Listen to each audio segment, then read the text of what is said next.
Eh ben Nina, Salut, qu'est-ce que tu fais dans mon bureau? surprise. Ah bah c'est cool. Bah ça tombe bien parce que fallait qu'on parle. Ben voilà. Fallait qu'on parle, on a pas mal de choses à aborder, notamment depuis que tu as fini le Iron Hack Formation. Ouais. C'était quand? C'était parce que les gens regarderont pas tous les vidéos au même moment, ça correspond à quoi? C'était avril, mai, mars? Et j'ai fini le 13 mars. Ok, donc il y a à peu près un mois exactement, ok. La dernière fois qu'on avait fait une interview, c'était en plein milieu de parcours, donc c'était au bout de un mois. Ouais, Tu avais fini le démineur et ouais, tu attaquais la partie back, le back-end. ouais. Partie qui était comment? Ton petit ressenti là-dessus? J'ai pleuré du sang au Pleurer début. du sang, ouais, c'était vraiment beaucoup plus dur que la première partie. Ouais. Au début, c'est très dur parce que on a 40 000 fichiers au lieu de 3. Ouais, Et ça devient beaucoup plus technique. Et il n'y a pas 50 explications possibles pour un truc. C'est comme ça que ça marche. Et voilà, il faut être bien carré. Ce que j'aime bien, les choses bien carrées, mais c'est dur à assimiler parce que c'est tout nouveau, complètement. et oui, ouais, je vois. Donc, Et oui, non, ouais. mais c'est clair que le bac, c'est vraiment beaucoup plus complexe. T'as toute l'architecture qui se met en place et tout. Enfin, ça rigole plus, quoi. Tu Non, puis attaques un nouveau truc. on avait fait du front de bébé avec du DOM, du CSS, du HTML, tout séparé, Ouais, bien, avec trois petits fichiers. Et là, ouais, on arrive dans un truc plus réaliste et c'est tendu au début, mais ça va, il faut s'accrocher. ça a été, ouais. Du coup, une fois que vous avez fait le bac, après, vous avez eu React en suivant. C'est ça, le programme, c'est ça? On a fait le bac, après on a eu un projet sur le back-end. Ouais, Il fallait faire une application front et back, mais c'était surtout la partie back qui était prise en compte parce qu'il fallait faire un CRUD, donc un accès à une base de données, ouais, pouvoir la lire, la modifier, supprimer des éléments dedans. yes. Euh, donc nous, on a fait, enfin nous, on était trois dans ce projet-là, et on a fait une application où tu pouvais cliquer, tu as une carte du monde en SVG, donc comme sur Le Bon Coin avec les départements. Tu peux cliquer sur un pays et quand tu arrives sur la page du pays, tu as une liste de bonnes adresses disponibles. Tu peux contribuer, donc Ok. ajouter des petits tips et tu peux te créer un compte dans lequel tu enregistres des pays où tu voudrais aller parce que tu as trouvé des bonnes adresses ou que ça a l'air cool. Voilà. D'accord. Ouais, c'est cool. C'est un petit projet sympa qui permet de mettre en place les Bon. trucs que vous avez appris.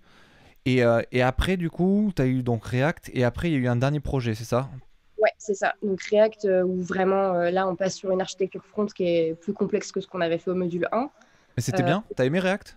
ouais, c'est cool. Après, c'est beaucoup trop de this partout, Ouais.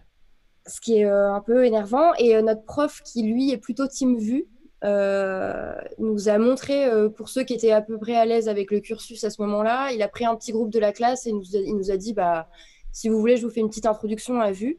Sympa. Et Vue, ça a l'air quand même plus intuitif, plus Ouais. digeste. Ouais, Après, ouais, la React, courbe d'apprentissage est très rapide sur Vue, c'est vrai. ouais. Mais après, React, c'est cool, c'est puissant, puis c'est dur au début, mais c'est normal. Nous, on était des petits bébés, on avait 6 semaines de code dans les pattes. Donc voilà, mais c'est cool. C'est cool d'arriver à lier des fichiers, à mettre du HTML, CSS, JavaScript sur le même truc. Mm. Là, on comprend vraiment comment les fichiers interagissent les uns avec les autres. C'est sympa. Yes.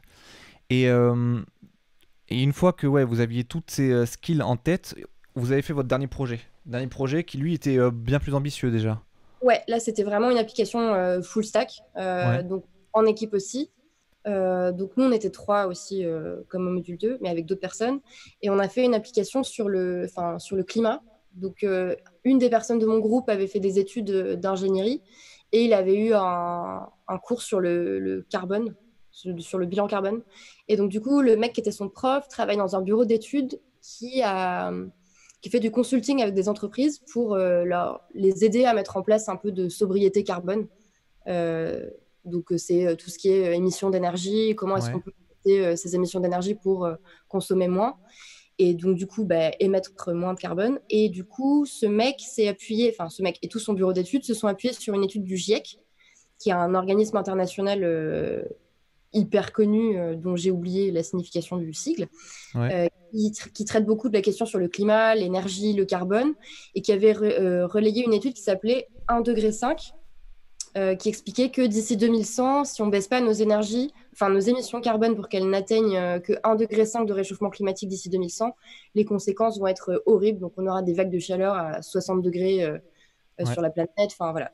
Et donc du coup, nous, on a voulu modéliser ces données, parce que ces données, pour l'instant, elles sont dans des tableaux Excel complètement indigestes, ou alors c'est des termes qui sont très techniques qui sont employés, enfin, ça parle pas du tout à un grand public. Et du coup, on a voulu, en partenariat avec donc le petit bureau d'études parisien que connaissait le mec de mon groupe, on a voulu réaliser une application. Donc, eux nous ont fourni les données brutes et nous, on les a modélisées dans une application web. Accès à la base de données, modification en temps réel de ces données-là pour pouvoir en fait paramétrer son propre bilan, enfin son propre plan climat Ouais, pour essayer de rentrer dans les clous de ces émissions carbone qui conduisent à 1,5 degré. d'accord.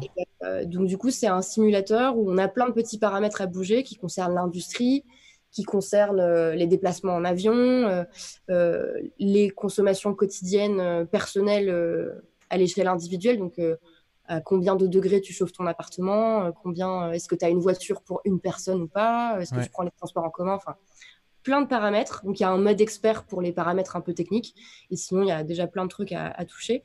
Et à chaque fois qu'on modifie un paramètre, on voit l'actualisation en temps réel des graphiques Mhm. et de la température à la En, sortie. en fait, vous avez fait une sorte de simulateur de scénario de carbone en vous basant sur des données déjà qui existent que ton collègue a pu récupérer de par ses connaissances là. Ouais, Donc en c'est fait, nous, le GIEC, ils avaient sorti des tranches d'émissions carbone qu'il fallait pour atteindre les 1,5 degré, et le bureau d'études les a convertis en quel effort doit être fait ouais. pour arriver à ces émissions. Et donc, du coup, avec des formules mathématiques, il a fallu modéliser les données pour qu'on ait en fait les ratios de quand on bouge le curseur, de combien ça impacte le Mhm. résultat. Ouais, c'est intéressant, c'est très intéressant. Et ce projet, je peux pas le montrer pour l'instant. Non, parce que il y a une V2 qui est en cours de développement Ok. pour la sortir de manière plus pro. Et parce que là, on a travaillé là-dessus en 2 semaines. Enfin, nous, on avait pas mal préparé le projet en amont avec des réunions, et on a vraiment codé pendant 2 semaines, ce qui est pas suffisant pour avoir Un un résultat produit. vraiment définitif. Le site fonctionne, on peut faire une simulation, mais on aimerait bien le polir un petit peu Et oui, avant. surtout que vous avez été très motivé parce que ce site a fait mouche, j'ai Oui, l'impression. oui, on a gagné, enfin, dans notre promo, ça a été élu le meilleur projet. Et Ouais. après, on a participé au Hack Show, qui est le championnat des projets finaux de Aeronac, où il y a les 3 meilleurs projets dev, les 3 meilleurs projets data et les 3 meilleurs projets UX/UI qui sont présentés. Et donc, du coup, il y a du public qui peut être invité à venir voir la présentation. Ouais. Et à la fin, tout le monde vote et on a gagné. Vous avez gagné. Eh ben putain, ouais, c'est cool. Donc du coup, ça effectivement, pour la satisfaction personnelle, c'est déjà super. Et en plus, ça vous donne effectivement la motivation de continuer le projet par la suite, quoi. Ouais, après, bon, même si on n'avait pas gagné, le projet est tellement cool qu'on Ouais. on aurait voulu le continuer. Donc voilà, il y a une V2 qui est en cours. Il y a une petite équipe qui s'est constituée pour cette V2. Euh, Moi, pour l'instant, c'est un petit peu compliqué de travailler dessus parce que mon temps est pas mal pris, parce Ouais. que je travaille à côté, puisque je suis TA sur la cohorte suivante. T'y es. Est-ce que tu peux nous développer rapidement en quoi ça consiste, ce que c'est et comment t'en es arrivé à être TIE? TA, littéralement, c'est teacher assistante. Donc, c'est dans la classe, on a un prof qui fait les cours. Et Ouais. on a des teacher assistantes qui nous aident pendant les labs, qui viennent nous débugger, à qui on peut s'adresser pour tout et n'importe quoi, et qui sont un peu le support pédagogique en plus du prof. Donc c'est D'accord. un peu, voilà, il y a le prof et juste après les TA. Donc ça fait une petite équipe pédagogique dans la classe. Et du coup, je crois que c'était en début de module 3 ou en fin de module 2 où la programme manager est venue me proposer de faire tirer la cohorte suivante parce qu'il trouvait que je me débrouillais bien. Après, il ne cherche pas forcément les meilleurs en Ouais. code. Il cherche aussi des gens qui ont un bon contact humain. Moi, Ouais, ouais, j'avais, faut les deux, voilà, quoi. Faut cumuler les deux. faut un petit mix compatible. Et du coup, apparemment, j'avais le profil, donc j'ai accepté. Parce que pour moi, c'était assez intéressant de revoir les bases, surtout gagner en confiance par rapport à ce que j'avais assimilé. Et donc, là, par exemple, sur des projets que moi j'ai, enfin sur des problèmes que moi j'avais pendant la cohorte où je me retrouvais bloquée sur un truc. Maintenant, je peux et expliquer à quelqu'un comment ça fonctionne et le débugger quand il a le même problème. Donc c'est cool, ça sort un petit peu du syndrome de l'imposteur qu'on a en fin de bootcamp. Ouais. Où on se dit après 9 semaines, on a clairement un niveau de nourrisson. Donc pour se vendre en technical interview, c'est un petit peu compliqué. Et, Mhm. Et donc, du coup, là, ça assoit un petit peu quand même. J'ai vraiment l'impression d'avoir bien enregistré les connaissances et que c'est pas juste du Ouais. gavage temporaire, quoi. Le syndrome de l'imposteur te quitte rarement, jamais en fait dans le dev, hein. C'est un peu un truc inhérent à ce métier. Enfin, non.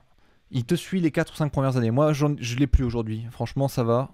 Mais le temps que tu fasses tout le tour de toutes les technos, enfin, je dis pas que j'ai fait tout le tour, mais que Ça tu évolue tâtes tout un le peu temps. tous les types de projets, toutes les topologies et tout, t'as toujours l'impression que c'est un peu chaud. Mais je tiens à le préciser parce que il faut rassurer les développeurs en devenir et ça fait partie du truc, quoi. On connaît jamais tout et, et quand tu prends un nouveau projet, quand tu acceptes un projet, en général, il y a peut-être 30, 40, 50% de trucs que tu ne connais pas, que tu maîtrises pas, que tu vas apprendre sur le tas. Ça fait partie du métier, donc il faut pas avoir peur de ça. Voilà. Mais effectivement, au bout de 2 mois de sortie Enfin, en 2 mois, je comprends que le syndrome il soit gigantesquement gros. En plus, j'imagine que pendant les technical assistant, les technical entretiens, là, je sais plus ce que c'est le terme exactement, mais quand vous passez un entretien d'embauche, un entretien d'embauche, les développeurs qui vous font passer le truc, ils peuvent être sceptiques par rapport à 2 mois de formation, donc ça peut être un peu galère et ils peuvent être d'autant plus pointilleux avec vous, d'autant plus chiants. Ouais, donc c'est plein de choses qui fait que ça peut être un peu malaisant pour une personne qui sort de l'école. Et donc toi, avec ce teacher assistant là, avec ça, tu arrives un peu à gagner en confiance du coup. Vraiment, ça c'est positif. T'es d'accord avec ça? Bon, ça, c'est super cool. Et puis après, c'est même d'autres skills qui se développent. Bah, le travail en équipe, arriver à aider des gens qui n'ont pas le même niveau, Mhm. le pair programming aussi. Donc ça, c'est très cool parce que c'est des choses qu'on a pu pratiquer pendant le bootcamp, mais pendant 2 mois. Donc là, bah, plus tu peux en faire en plus, mieux c'est. Yes. Donc ça, c'est cool. Ça m'apporte quand même pas mal de choses qui vont pouvoir faire la diff pour moi quand je vais commencer à chercher un taf après. Pour toi, ouais, c'est une grosse plus-value, teacher assistant quoi. Pour toi, ça te correspond bien, ça te matche bien quoi. Ouais, ça m'apporte plein de trucs. Après, ça Ouais, prend beaucoup de temps. Ça, j'avais pas anticipé à ce point, dans le sens où je me disais, bon, bah, j'aurai le temps quand même de bosser sur des petits trucs à côté. je pense Et pas, ouais. on est vite mangé quand même par le temps, bah, parce que bah, tu as 20 personnes qui ont besoin de toi la journée, quoi. Donc, Ça donc te après, le grignote ton soir, énergie, hein. ouais, puis après, le format remote, parce que du coup, il était prévu que je fasse teacher assistant sur un bootcamp physique, mais bon, Ouais, le confinement fait qu'on est en format remote. Donc, on fait les cours en ligne. Et ça marche très bien. On a réussi à avoir une bonne cohésion de groupe dans la classe. Donc, ça, c'est très cool. Parce que c'était un petit peu aussi la grosse différence qu'on anticipait avec le physique. C'était bah, comment les gens les connectaient entre eux. Parce que c'est important quand même d'avoir ouais. un petit esprit de classe. Et ça se passe très, très bien. Mais du coup, comme c'est en ligne, tu es vraiment accroché toute la journée. Donc, c'est très prenant. Et au bout de 10 heures de Zoom par jour, t'as pas forcément envie de refaire du code quand tu Ah, c'est termines. sûr. En toute honnêteté, je m'attendais un peu à ça parce que rien qu'avec Cyril, tu vois, que j'ai continué à coacher un peu par la suite, là, après le wagon, pendant ses missions, euh, souvent il venait me poser plein de questions par rapport aux autres missions qu'il enchaînait et tout. Et donc moi je l'ai aidé lui. Il était tout seul, hein. Enfin, moi j'avais qu'un seul élève, on va dire, c'était Cyril. Et, euh, et en plus de mes propres missions à côté, enfin, je voyais bien que j'arrivais pas à avancer du tout aussi efficacement que d'hab, c'était très compliqué. Et pourtant, je connais tout, donc quand en plus tu connais pas bien les projets, que t'es pas encore à 100% sereine de tes capacités, etc., et qu'en plus t'as 15 élèves qui ont besoin de toi, ou enfin 4 ou 5, je sais pas, parce que vous avez pas 15 élèves chacun, vous en avez combien au final? Bah, on se partage un petit peu au fur et à mesure, c'est-à-dire qu'il y a 20 personnes dans ma classe. Moi, dans ma Ouais, promo, on était 30. Comme on est en format ouais, remote, tout le monde n'a pas forcément voulu faire ce format-là, donc on est 20. ouais, Enfin, on a 20 élèves et on est deux TA et un prof. Donc, quand on est en temps de lab, bah, dès qu'il y en a un qui a besoin d'aide, on y va. Donc, ouais, je peux ouais. m'occuper de 3 personnes dans la journée. Ça fait facilement 6-7 personnes. Si tu le partages par 3, si on fait le truc que basiquement, si on partage par 3, ça fait 6-7 personnes s'occuper, c'est énorme. C'est énorme, mais je comprends que dans ce cas, tu puisses pas avancer tes projets et ton apprentissage parallèle, quoi. C'est Ouais, normal que t'aies pas le temps, à quoi. côté de ça, on a la correction des labs aussi. Quand ils Ouais, rentrent des labs, évidemment, on essaie de leur faire le feedback le plus complet possible, pour qu'ils puissent vraiment identifier où est-ce qu'ils se sont trompés, ouais, qu'est-ce qui aurait pu être fait à la place. Il y a toujours plusieurs solutions pour arriver au même résultat, donc on essaie aussi de leur montrer ça et pas leur imposer une méthode unique alors que c'est pas comme ça Mhm. que ça marche. Donc, Et toi, malgré le fait que tu n'arrives pas du coup à avancer sur tes propres projets à côté, etc., l'expérience te satisfait quand même parce que t'es payé en fait en plus, non? ouais, oui, oui, c'est pas un travail, c'est pas du bénévolat, hein, c'est un Ouais, contrat, c'est une mission freelance. ok. Donc, j'ai envoyé ma première facture. C'est- Yeah! Bien joué, t'es sur Shine ou pas? Non, Eh? non, non, bah non, je suis pas encore sur Shane. C'est pas du tout grave. Si tu fais que de la facture, que des petites factures, pour l'instant tu peux le gérer à la mano tranquille. Voilà, Mais après, c'est pas j'ai mal. qu'un client, Ouais. donc bon, c'est gérable encore. Oui, oui, c'est gérable, bien sûr. Euh, Très bien. Oui, je pose toutes ces questions par rapport au TIE parce que c'est quelque chose que j'aurais pas forcément conseillé à des proches de faire pour ces raisons-là, justement, hein, parce que ça te prend vraiment beaucoup de temps. Je suis pas sûr, j'étais pas certain, enfin, j'en sais rien, mais j'étais pas certain que ça t'apporte autant que de te lancer toi-même dans tes propres projets je pensais qu'en faisant ça, des propres projets soi-même, tu pourrais revoir tout ce que tu as vu, tous les trucs sur lesquels tu étais un peu fébrile, tu vas forcément les revoir en faisant tes propres projets. Donc, en soi, ça c'était un argument voilà, qu'on pouvait balancer, on va dire. Mais du coup, si tu as quand même tout ce truc-là, ça te donne de la confiance, ça te permet de prendre un peu plus de temps, ça t'apprend le travail en équipe, ça te permet de revoir les bases, tout ça. Et en plus, tu es un petit peu payé. Et toi, si tu me dis que la confiance est boostée au final, c'est peut-être le truc le plus important quand même. Ouais. Et puis après, même si je code moins que ce que j'aurais fait si j'avais pas été TA, Ouais, j'ai quand même accès à plein de choses que j'ai pas vues dans le sens où moi, je suivais un process, donc j'avais une façon de réfléchir. Et quand j'ai fait mon jeu, bah, j'ai utilisé tel truc.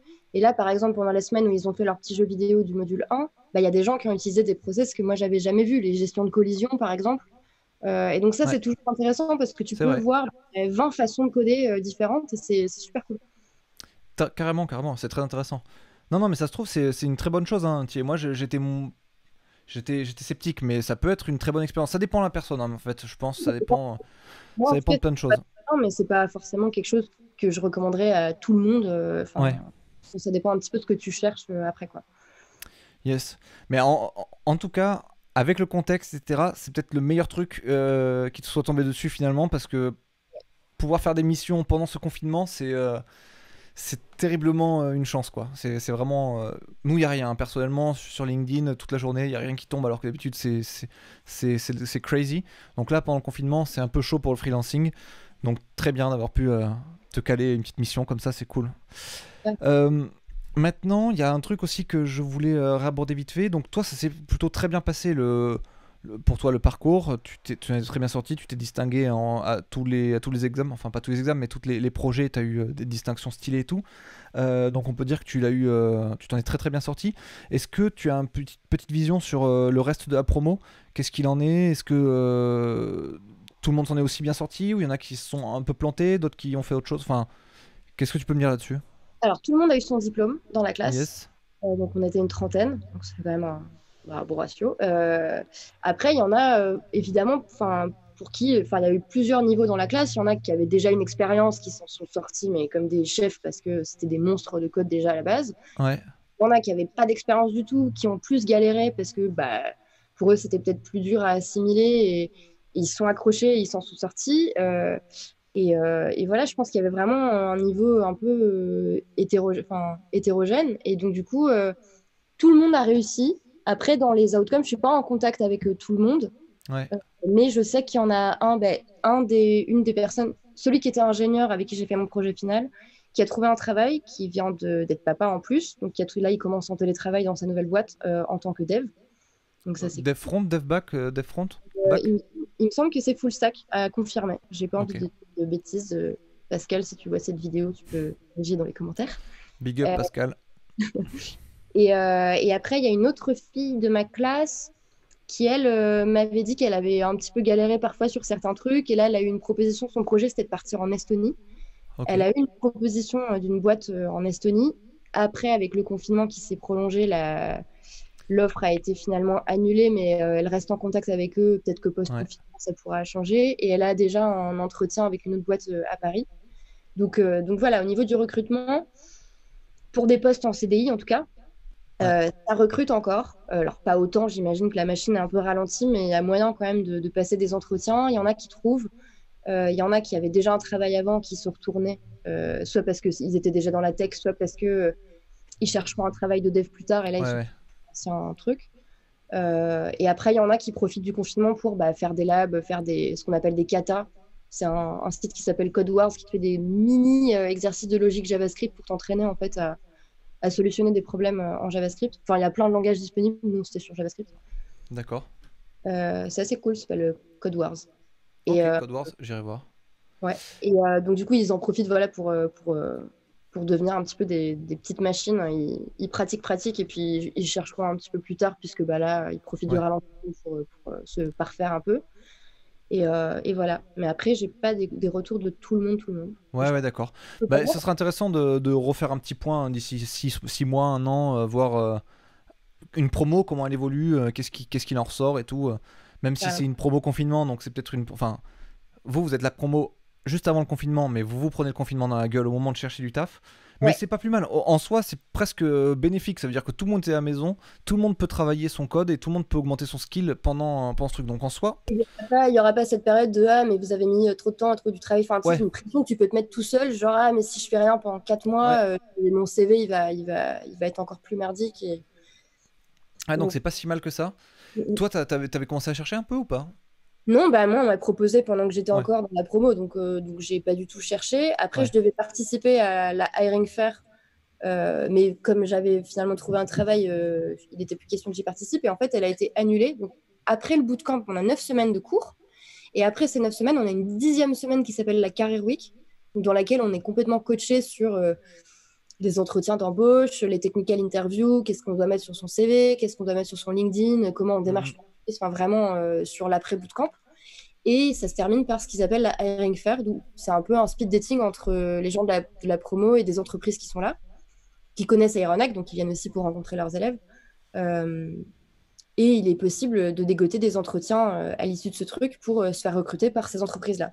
D'accord. Cette hiring fair, elle n'a pas eu lieu puisque le confinement a été déclenché, on a dû fermer le campus. Donc pour l'instant, les responsables du service carrière de Aeronac qui continuent au moins de transmettre les profils des élèves à des boîtes, Ouais. mais qui, elles, ont parfois ralenti leur recrutement à cause de la situation actuelle. Donc, ouais, la hiring fair, elle est reportée et dès qu'on sort du confinement, ils la réorganiseront pour les gens de ma promo et des éventuelles promos suivantes qui n'y auraient pas eu droit non plus. D'accord. Mais en attendant, il y a quand même un gros accompagnement. Toutes les semaines, on reçoit une liste de boîtes qui embauchent. Enfin voilà, ils se démènent un petit peu pour nous aider à trouver. Ça, c'est cool.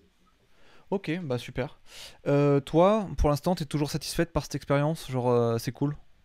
Ouais, moi, c'est cool. Après, je pense qu'il faut quand même avoir un profil qui est capable d'encaisser un bootcamp. Ouais, Euh, je pense que le code, c'est accessible vraiment à plein de gens. Le bootcamp, c'est très, très rapide et c'est c'est très, très condensé, intense. ouais. Donc, il faut vraiment déjà pas être défaitiste. Il faut vraiment s'accrocher, même quand on a l'impression d'être noyé. Parfois, au bout de 2, 3 jours, les choses font sens et c'est juste essayer de grappiller point par Mm, point. mm. Mais c'est vraiment difficile. Et puis, il faut quand même percuter. Enfin, ouais, faut quand même percuter les choses vite, pratiquer beaucoup, travailler beaucoup. Ouais. Donc, ça dépend des profils, quoi. Mais c'est difficile. Mais pour toi, en tout cas, c'est cool, quoi. Toi, t'as kiffé. Ouais, moi, je regrette pas, mais de toute façon, j'aime bien quand les choses elles sont Ouais. rapides, dures, et voilà, je trouve ça plus stimulant que m'ennuyer en cours pendant 2 ans. Donc, Et là, travailler pour la première fois de ta vie en dehors de ne plus faire de la vente ou ce genre de truc, c'est cool? déjà, de travailler assise toute la journée, Ouais. ça C'est change pas confort? mal. C'est confort, mais bon, après, avec le confinement, on peut même pas trop sortir marcher, donc ça me, Ouais. ça me manque un peu, là, Ouais. juste d'être debout. Mais ça va, ça se passe bien. Devant un ordi non plus, ça me dérange pas du tout d'être devant un Mm, ordi mm. toute la journée. Et il y a juste les écouteurs, comme on est en visioconférence toute la journée, ça c'est un peu Ouais, carrément. épuisant, mais c'est pas inhérent au taf de TA normalement. Donc c'est Ouais. vraiment c'est particulier. Et t'as hâte de commencer un projet dans une boîte là et tout ou... Ouais, franchement, ouais. Ouais. Après, on va voir comment ça se passe, quand est-ce que le confinement s'arrête, quand est-ce qu'on peut trouver des boîtes un peu stylées, parce que bon, comme pour l'instant, je peux faire TA sur la promo suivante aussi. Ouais. Je vais essayer d'attendre que des entreprises vraiment intéressantes recrutent. Je suis pas dans une urgence de trouver un contrat, donc voilà. Je vais attendre de pouvoir sélectionner un petit peu les trucs que je trouve les plus sympas. Nice, putain, bon, mais c'est très bien. Bon retour d'expérience, d'une expérience qui se passe relativement très bien. Le confinement sabote un peu tous les résultats habituels qu'on pourrait avoir Un peu et les plaisir. parcours habituels. Donc, du coup, on est dans Ben, on est un peu en stand-by, quoi. Ça, on Ouais, verra vraiment les résultats après. ouais. Mais quoi qu'il arrive, c'est très cool, très bien que ça soit très bien passé pour toi. On refera certainement une interview d'ici 3-4 mois, ou enfin en tout cas dès qu'il y a du nouveau intéressant à raconter. Euh, Là, on va te souhaiter de bien kiffer le TA, ton taf actuel, quoi. Essaie d'emmagasiner un max de savoir, c'est trop intéressant, c'est cool. Ouais. Euh, et puis, repose-toi bien quand même, hein, parce qu'un bootcamp dans la gueule, c'est quand même sacrément intense. Ma seule semaine de vacances, j'étais confinée. Et ouais, putain, je suis désolé. Je suis désolé pour toi. Bon, mais merci beaucoup Nina pour cette interview. Je sais pas si tu as quelque chose à ajouter, un truc de ton choix, une dédicace à tes parents ou un truc comme ça. Est-ce que je peux voir Connor? Ouais, je vais aller chercher. Je vais chercher parce que c'est vrai que la dernière vidéo, il est tombé comme un crottin. Attends, je vais le chercher. Je suis confus. Je suis confus. Connor est inaccessible. Il est sous le canapé. Il se met parfois dans un endroit horriblissime. Il y a plein de tapis qu'il faut tout dégager. Impossible, il est derrière, donc je peux pas te le montrer. Bon les amis, merci beaucoup Nina pour cette interview.